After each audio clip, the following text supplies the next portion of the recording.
오늘도 함께 예배드리시는 여러분들의 심령 위에 여러분들의 가정 위에 우리 하나님의 놀라우신 사랑과 은혜와 평강과 축복이 충만히 넘치시기를 간절히 주님의 이름으로 축원드립니다.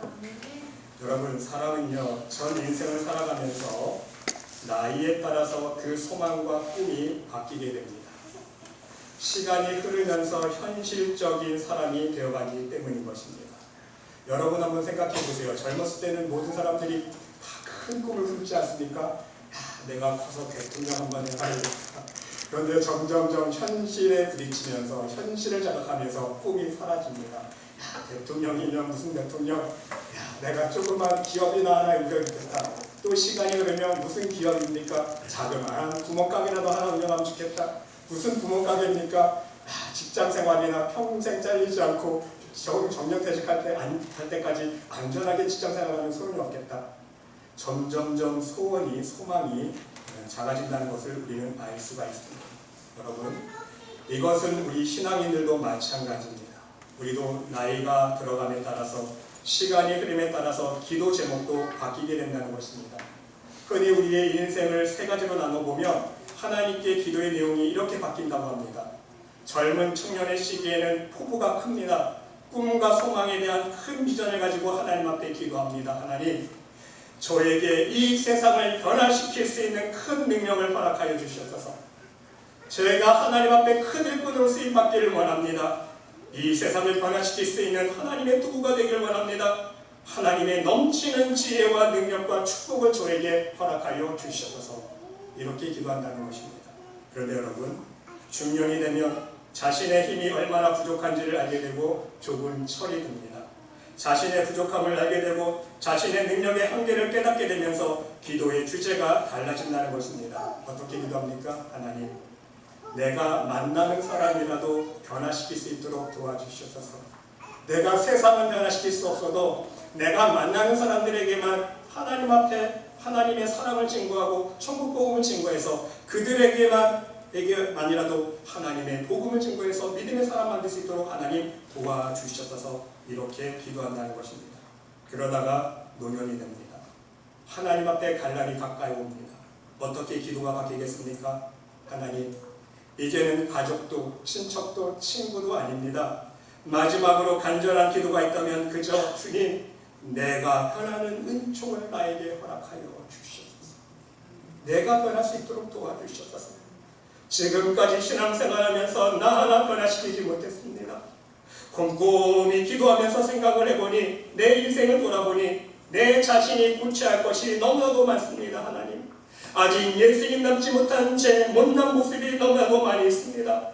하나님 뜻에 순종하기는커녕 불순종만 하면서 살아왔습니다. 정말 회개할 것 투성입니다. 죄송합니다. 하나님, 자기 자신을 고칠 수 있는 은혜를 허락해달라고 기도한다는 것입니다. 그런데 여러분, 이렇게 기도하다가 결국은 자신도 다 고치지 못하고 주님의 부름을 받아 하나님 앞에 가는 것이 우리 신앙인들의 결국의 인생입니다. 그렇죠? 다 고칠 수 없어요. 제가 늘 말씀드리잖아요. 변하다가 가는 거예요. 예수님 닮아다가 가는 것 뿐입니다. 어떤 사람은 예수님 5% 닮고 가는 사람, 좀 더 나은 사람은 어떤 사람은 예수님 10% 닮고 주님의 부름을 받아서 가는 사람, 사람마다 다 다르다는 것입니다. 그렇습니다, 여러분.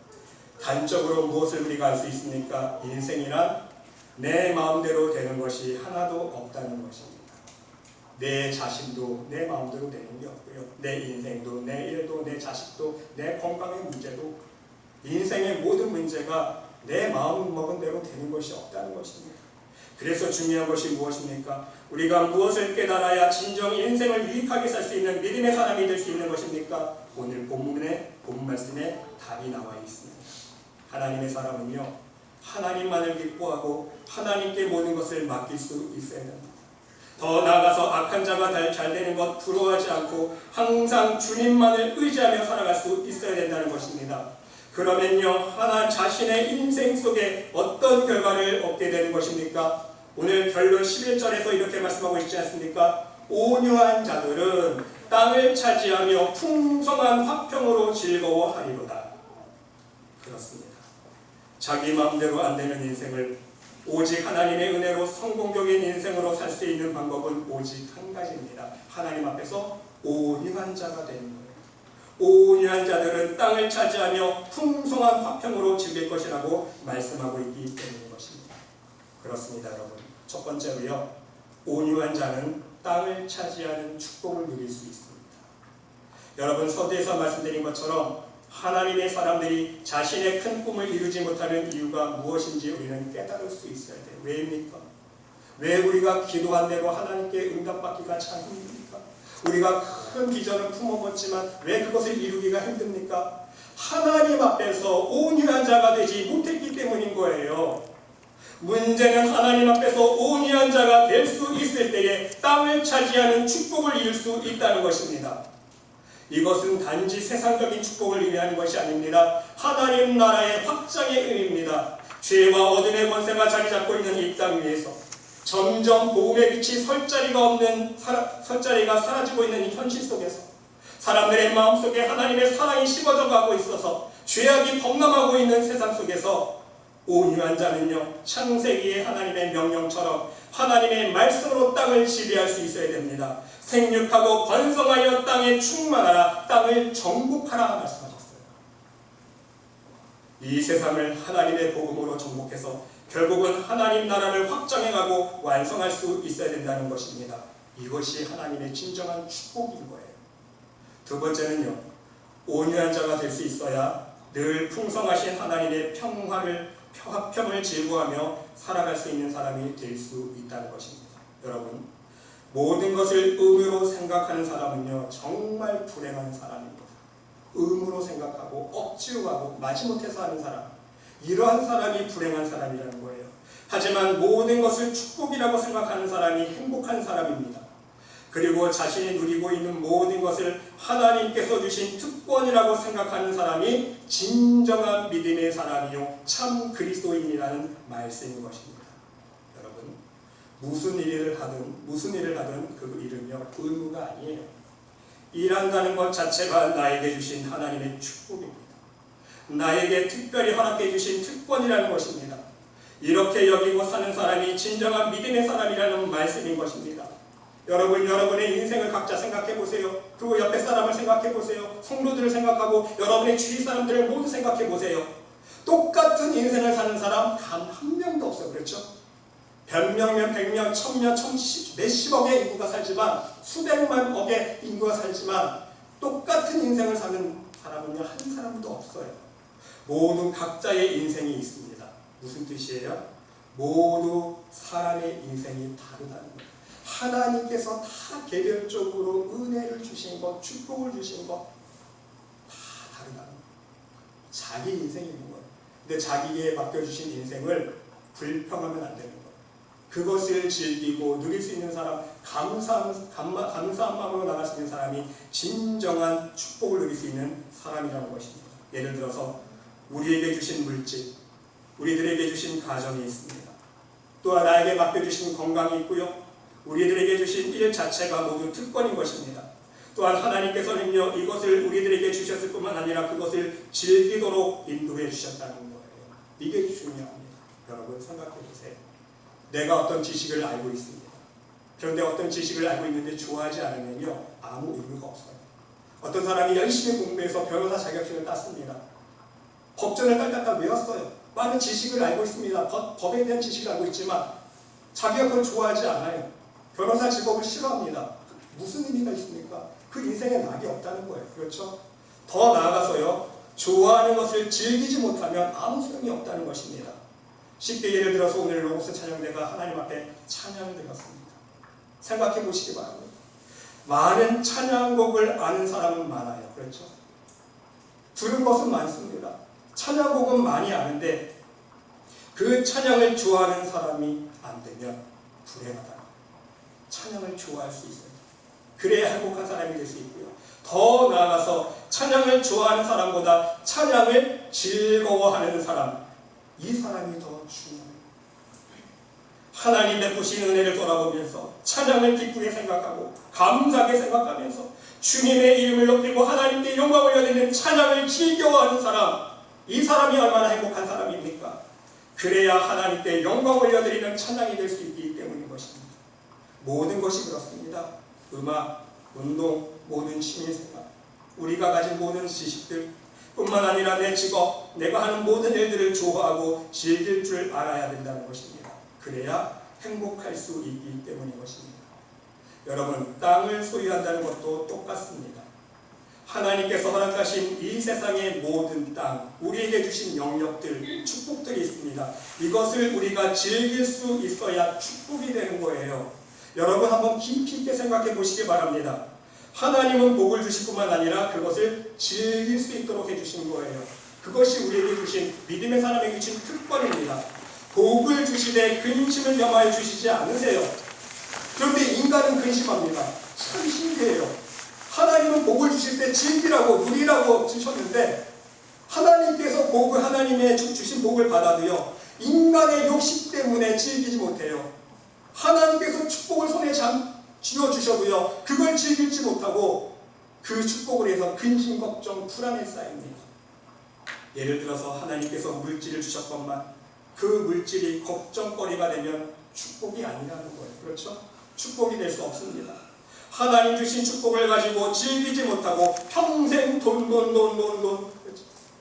평생 인색하게 자신을 위해서 한 푼도 쓰지 못하고 가방 하나 사지 못하고 자기가 입고 싶은 옷 하나 제대로 못 사고 돈거리고, 더 나아가서 하나님을 위해서 사용하지도 못한다면 좋은 일에도 사용하지 못하고, 그러면 그것은 하나님 주신 축복이 아니에요.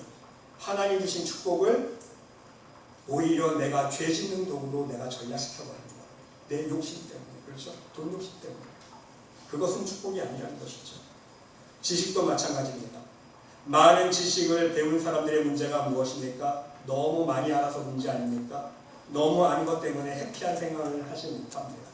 어떤 제품을 고를 때마다 이거는 환경 호르몬이 들어가서 이렇게 작용하니까 몸이 안 좋을 거야, 그렇죠?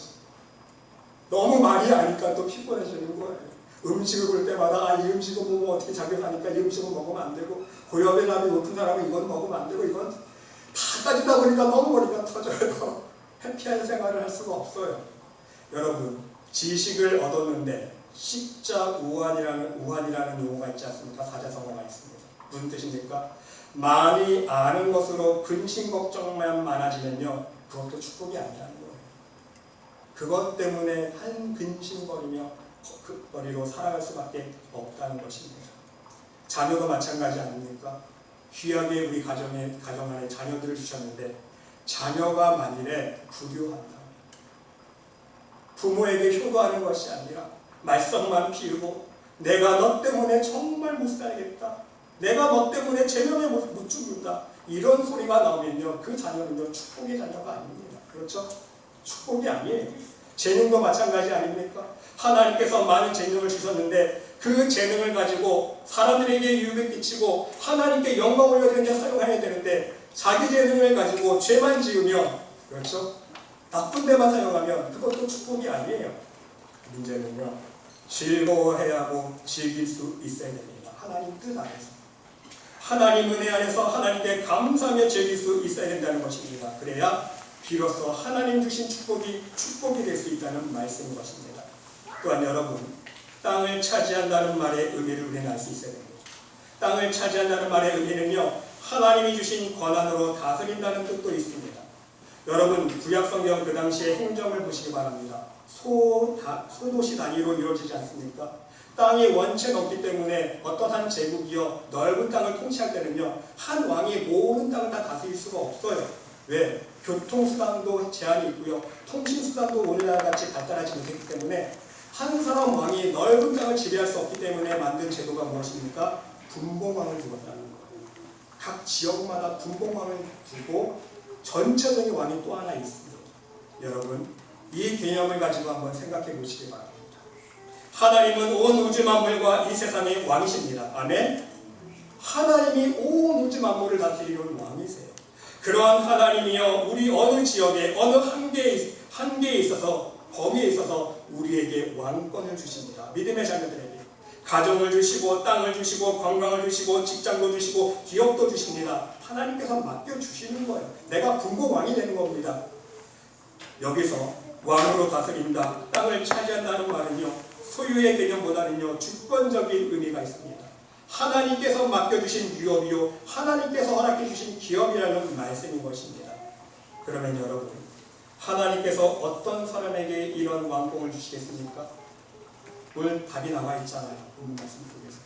하나님께서 누구에게 이러한 땅을 다 차지하는 다스리는 왕권을 주시는 것입니까? 온유한 자에게 주시는 거예요. 답이 나와 있지 않습니까? 그러면 여러분, 이제 우리는 과연 하나님께 온유한 자의 특성이 무엇인지 이제 알 수 있어야 합니다. 첫 번째로요, 그리고 여러분 아시는 고린도전서 13장에 보면 사랑은 온유하며, 사랑의 가장 첫 번째 특징이 무엇입니까? 사랑은 온유하며. 온유의 특성은 사랑이에요. 사랑은 사람을 온유하게 만들기 때문입니다. 사랑하는 사람은요, 사랑이 충만한 사람은 교만해질 수가 없어요.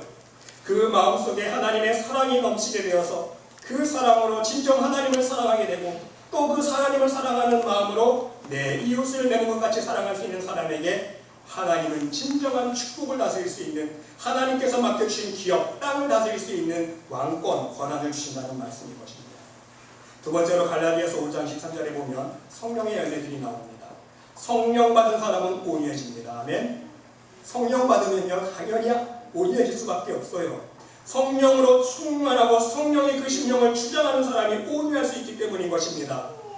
하나님은요, 오직 자신의 육신의 정욕이 아니라 바로 성령에 이끌려서 은혜가 왕노릇하고 성령이 주장하시는 그러한 심령이 가진 사람, 말씀 안에서 거듭난 사람에게 바로 하나님의 축복을 사용할 수 있는 왕권을 허락해 주신다는 것입니다.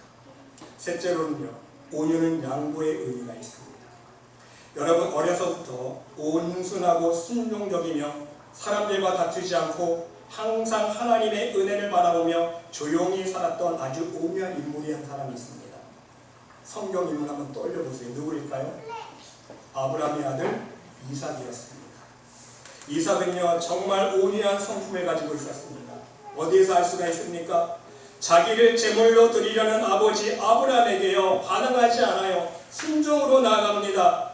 그 모리아 산에 걸어가면서 아버지에게 묻습니다. 그 어린 것이 보는 게 있어서 아버지, 칼과 불은 있는데 왜 번제물은 없지요? 제가 아버지가 번제를 드리는 것, 제사 드리는 것 많이 봤는데 번제물이 있어야 되잖아요. 왜 양도 없고 소도 없어요? 왜 칼과 불만 가지고 있지요? 아버지가 뭐라고 대답합니까? 아브라함이, 얘야, 번제물은 하나님이 준비하실 거예요. 그런데 웬걸 번제를 드리려고 하니까 아버지가 내 팔을 묶네요. 팔을 꽁꽁 묶습니다. 다리를 묶습니다. 그리고 나를 들어서 번제단에 올려놓습니다. 이게 무슨 할배락입니까? 그런데 이삭은요, 육신의 아버지를 의지하지 아니하고 자신의 죽는 순간까지 하나님을 의지했다는 것입니다. 이게 바로 온유한 사람의 특징이에요. 그 아버지의 그 아들이에요. 하나님 말씀대로 그 아들을 죽이려고 칼을 드는 그 아버지의 믿음이나, 그렇죠? 자기가 번제물이 돼서 지금 우리 팔과 다리가 꽁꽁 묶여서 번제단에 누워있는 이삭이나 아들이나 똑같이 하나님만 바라보며 믿음으로 나아가고 있다는 사실인 것입니다. 이뿐입니까? 또한 자신의 종들이 우물을 가지고 다른 민족들과 다툼을 하지 않습니까? 그때 싸우지 않았습니다. 조용히 양보합니다. 첫 번째 다투니까는 양보해서, 야, 너희들 가져라, 우리가 포기하자. 또 두 번째 우물을 파니까 또 다툽니다. 아니, 너희 가져라. 그러니까 누가 축복해 줍니까? 하나님이 축복해줘요. 세 번째 우물은 르호봇이라고 했어요. 장소가 넓까? 더 큰 축복을 하나님이 해주시지 않습니까? 더 넓은 우물, 더 좋은 우물, 더 넓은 땅을 주실 뿐만 아니라 하나님께서 이삭에게 어떤 축복을 해주십니까? 말씀 보니까 그대로 이삭이 거부가 되었더라 해서 하였습니다. 이삭에게 거부가 되는, 오늘날로 말하면 재벌이 되는 축복을 해주셨다는 거예요, 여러분. 왜? 하나님만 바라보고 싸우지 아니하고 다투지 아니하고 양보하는 그러한 온유한 성품을 가지고 살았기 때문인 것입니다. 그러한 사람에게 하나님은요, 축복을 맡겨주시는 거예요. 네 번째는요, 온유는 절제의 의미가 있습니다. 내 마음을 다스리고 제어할 줄 아는 사람이 온유한 것입니다. 자기 마음을 제어하지 못하는 사람에게는요, 아무것도 기대할 수 없습니다. 맡길 수가 없어요. 여러분도 일 시켜보면 알잖아요. 여러분 종업원 일 시킬 때에 자기 절제 못하는 사람 마음 놓고 일 맡길 수 있습니까? 그렇죠? 정한 시간에 출근도 안 해. 월급만 주면 그 다음 날 안 나와버려. 자기 삶 자기의 삶을 절제하지 못하고 흥황망청하게 그렇게 사는 사람은요, 중요한 일을 맡길 수가 없어요. 마찬가지입니다. 결국은 자기와의 싸움에서 이겨야 하는 것입니다. 자기의 싸움에서 이겨서 자기 통제가 가능하게 될 때에 하나님 오실 때는요, 온유한 사람이 될 수 있는 거예요. 그래야 욕심으로부터 자유할 수 있고, 방종과 분노로부터 자유할 수 있고, 증오와 미움으로부터 자유할 수 있는 것입니다. 자기를 절제하는 사람이 될 수 있다는 것입니다. 여러분 교회 안에서 보세요. 조금만 은혜를 받으면, 또 어떤 경우에는요, 교회에서 어떤 직분을 주고 감투를 씌워주면 절제 못하고 교만해지는 사람이 있잖아요. 쉽게. 그렇죠? 여러분 인간의 눈에도 보이죠? 그런 사람들에게 하나님께서 얼마나 중요한 일을 마음 놓고 맡기시냐는 거예요. 못 맡기는 거예요. 사람 눈에도 교만해지는 게 보이는데, 감투 하나 썼다고 사람이 변하는 걸 보이지. 사람 눈에도 보이는데 하나님께서 모르시겠습니까? 그런 사람에게는요, 하나님께서 왕권을 축복을 안 맡겨주시는 거예요. 다섯 번째는요, 온유는 겸손의 의미도 있습니다.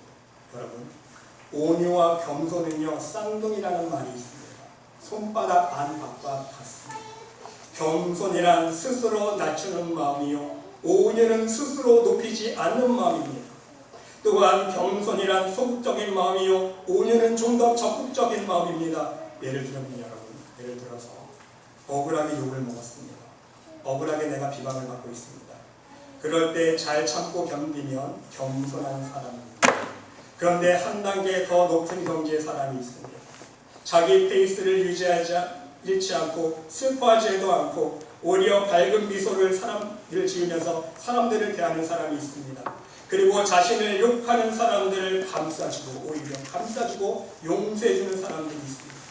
이런 사람이 진정 온유한 사람이라는 것입니다. 억울하게 매를 맞는 경우도 똑같습니다. 내가 억울하게 매를 맞으면서 내 잘못과 허물을 뉘우치고 그 매를 감수하면 겸손한 사람입니다. 그런데 그 매를 맞는 순간, 억울하게 매를 맞는 아픔을 생각하기 전에 자기를 억울하게 때리는 사람을 불쌍히 여깁니다. 하나님 앞에서 죄를 짓고 있는 사람을 오히려 불쌍히 여기며 그 사람을 위해서 축복 기도해주는 사람이 있습니다.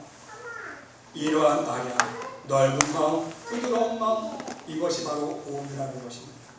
여러분, 스데반이 그러하지 않았습니까? 스데반이 지금 돌에 맞아 죽고 있습니다. 사실상 하나님 보시기에는요, 돌에 맞아 죽을 죄를 지은 게 아니에요. 오히려 복음을 증거하다가 핍박을 받으면서 돌에 맞아 죽어가고 있습니다. 너무나도 고통스럽고 육체적인 아픔은 물론이요, 더 나아가서 스데반은요, 지금 마음이 찢어지도록 아픕니다. 왜입니까? 하나님 앞에서 죄를 범하고 있는 영혼들이 불쌍하기 때문인 것입니다. 그래서 죽기 직전 어떤 고백을 합니까? 하나님, 이 죄를 그들에게 돌리지 마옵소서. 기도하고 죽지 않습니까? 우리 예수님도 마찬가지입니다. 십자가에서 못 박혀 돌아가실 때에 억울하게 죽는다고, 자신만 아프다고 억울하다고 호소하지 않으셨어요. 먼저 하나님 앞에 기도하는데, 하나님, 그들의 죄를 용서하여 주시옵소서. 자기들의 하나님을 모릅니다. 모르고 죄를 짓고 있습니다. 용서하여 주시옵소서. 이 죄를 지어놓고 하나님 앞에서 자자 손손이 얼마나 큰 불행을 당하게 될지, 얼마나 무서운 저주와 심판을 받게 될지 그 불쌍한 앞날을 바라보면서 그 영혼을 불쌍히 여기시고 그들을 위하여 기도하셨다는 사실입니다. 여러분, 이것이 바로 온유입니다. 그리고 더 나아가서 이 온유와 겸손은요, 바로 이 예수님의 성품이라는 거예요. 예수님께서 말씀하셨잖아요. 나는 마음이 어떻다고요? 온유하고 나의 멍에를 메고 내게 배우라. 무엇을 배우라고요? 내 성품을 배우는데 온유한 마음, 겸손한 마음을 배우라. 끝나기 때문에. 그렇죠. 오늘 보세요. 온유해져야 하나님 주신 축복을 가지고 제대로 하나님께 영광을 올려드리며 그것을 가지고 화평을 누리며 즐길 수 있기 때문인 것입니다. 더 나아가서요, 이 온유는요 하나님의 성품 아닙니까? 여러분 마태복음 5장 44절로 45절에서 하나님의 마음을 예수님께서 어떻게 설명해 주셨습니까? 나는 너희에게 이르노니 너희 원수를 사랑하며 너희를 박해하는 자를 위하여 기도하라. 이같이 하는즉 하늘에 계신 너희 아버지의 아들이 되리니 이는 하나님이 그 해를 악인과 선인에게 비추시며 비를 의로운 자와 불의한 자에게 내려주십니다. 이렇듯 하나님의 성품에까지 이르는 성숙한 모습이 바로 온유라는 것입니다. 이러한 사람이 진정 하나님의 복을, 하나님의 왕권을 받아 누릴 자격이 있는 사람이라는 말씀인 것입니다. 이러한 온유한 사람이 될 수 있을 때에 하나님께서 안심하고 맡겨주시는 거예요, 여러분. 왜? 딴짓 안 할 것이 분명하기 때문에. 할렐루야. 하나님 보시기에 온유한 사람이 돼야 하나님 보시기에 이것을 내가 큰 축복을 맡겨줘도 너는 딴짓 안 할 사람이구나. 내가 큰 축복을 맡겨줘도 너는 교만해지지 않은 사람이구나. 너는 욕심 때문에 세상 것만 추구한 사람이 되지 않겠구나. 내가 큰 축복을 맡겨줘도 너는 너만 잘 먹고 잘 살지 않겠구나. 오직 하나님 나라를 위해서, 하나님의 영광을 위해서 사용할 수 있겠구나. 너는 그렇게 온유한 사람이구나. 하나님이 인정해 주실 때에 맡겨주시는 거예요. 마치 다윗에게 하나님께서 칭찬해 주신 거죠. 이 사람은 내 마음에 합한 사람이다. 바로 그 뜻이에요. 하나님 마음에 합한 사람이 될 수 있어야 됩니다. 그래야 하나님께서 마음 놓고 맡겨주신다는 말씀인 것입니다. 사랑하는 성도 여러분, 오늘 신 말씀을 기억하시면서 여러분 모두도 하나님 앞에서 온유한 사람들이 될 수 있으시기를 바랍니다. 우리가 하나님 말씀 안에서 예수님의 성품을 닮아가며 말씀의 능력 안에서 성령 충만함으로 온유한 성령의 연애를 맺어갈 수만 있다면 우리의 인생은 이루 말할 수 없는 성공적인 삶을 살 수 있기 때문인 것입니다. 불의한 자들이 잘되고 형통하는 것 부러워하지 않아도 돼요. 악한 자들이 성공하고 출세하는 것 부러워할 필요가 없습니다. 하나님은 온유한 자에게 세상과 어둠이 줄 수 없는 놀라운 축복의 열매를 허락해 주시기 때문인 것입니다. 이 땅을 정복하고 다스리고 진정 왕노릇 할 수 있는 하늘의 권세를 주시기 때문인 것입니다. 그리고 그 땅의 축복을 누릴 때에 단지 수단으로 누리게 하지 않으세요. 나만을 위해서, 내 유익을 위해서, 내 가정만을 위해서, 내 욕심만을 채우기 위해서 사용하지 않게 하시고 그 축복을 통해서 진정한 하늘의 기쁨과 참 자유와 영생의 소망 가운데 하나님의 영광을 위해서만 사용할 수 있도록 인도해 주신다는 말씀인 것입니다. 풍성한 화평으로 우리의 심령과 삶을 채워주셔서 조금도 이 땅의 것을 추구하지 아니하고 오직 하늘의 것, 하늘의 축복만을 바라보며 하루하루 즐겁고 행복한 진정 복되고 복된 삶을 살 수 있도록 인도해 주신다는 말씀인 것입니다. 우리 여러분 모두 대강절을 함께 보내시면서 우리의 인생의 주인이신 하나님을 왕으로 모시고 이제 오실 예수님의 온유한 성품을 닮아갈 수 있으시기를 바랍니다. 그리하여서 오직 복음으로 이 땅 위에 하나님 나라를 확장해 나가며 하나님께서 여러분 각자에게 허락하실 놀라우신 은혜와 축복을, 참된 기쁨과 화평과 희락과 감사를 날마다 매 순간 누리며 살아갈 수 있는 진정한 복된 믿음의 백성들이 모두 될 수 있으시기를 간절히 주님의 이름으로 축원드립니다. 기도합시다. 하나님, 온전한 하나님의 뜻을 깨닫기 위해서 온유한 자가 되기를 원합니다. 우리를 하나님 말씀의 능력 안에서 주님의 성품을 닮아가는 온유한 자가 될 수 있도록 인도하여 주시고 온유한 자가 누리는